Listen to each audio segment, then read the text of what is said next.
Doon pa rin tayo sa flood control. Ang isang consequence, lumabas ang mga Nepo babies. Ano ba itong Nepo babies na sinasabi? Nepo comes from the word nepotism, meaning meron silang kamag-anak sa gobyerno.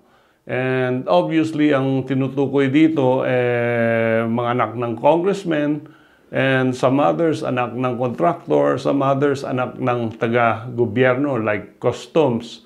And again, meron na naman tayong violation ng Republic Act 6713. This is the Code of Ethics of Ethical Standards.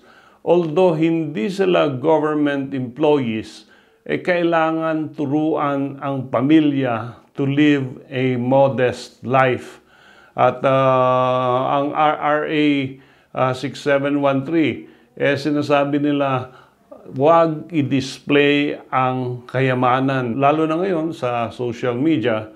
And the law requires the public officials, employees, and family shall be accountable to the people at all times, and that they should discharge their duties with utmost responsibility, integrity, competence, and loyalty.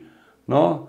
Lead modest life, uphold public interest over personal interest. Nakikita nyo, yung isang assistant district engineer, ang t-shirt niya, 92,000 pesos worth. Yung isa, yung sneakers niya, worth $1,200.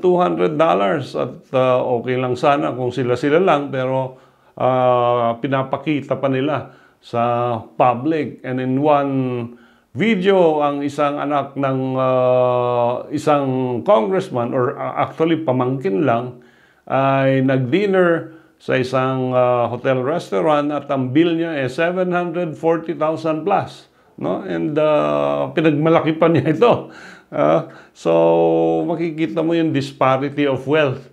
At tayong mga ordinaryong tao, okay na tayo sa slaughter, habang sila, ang bill nila sa isang meal lang ay 740,000 pesos. Dapat modest and simple living. Meron din tayong Article 25 ng Civil Code, no, under human relations, no, at binagbawal niya ang displays of extravagance, thoughtless extravagance in expense for pleasure or display during a period of acute public want or emergency may be stopped by order of the courts at the instance of the government or any private charitable institution. So pwede kang patigilin ng gobyerno or any private charitable institution.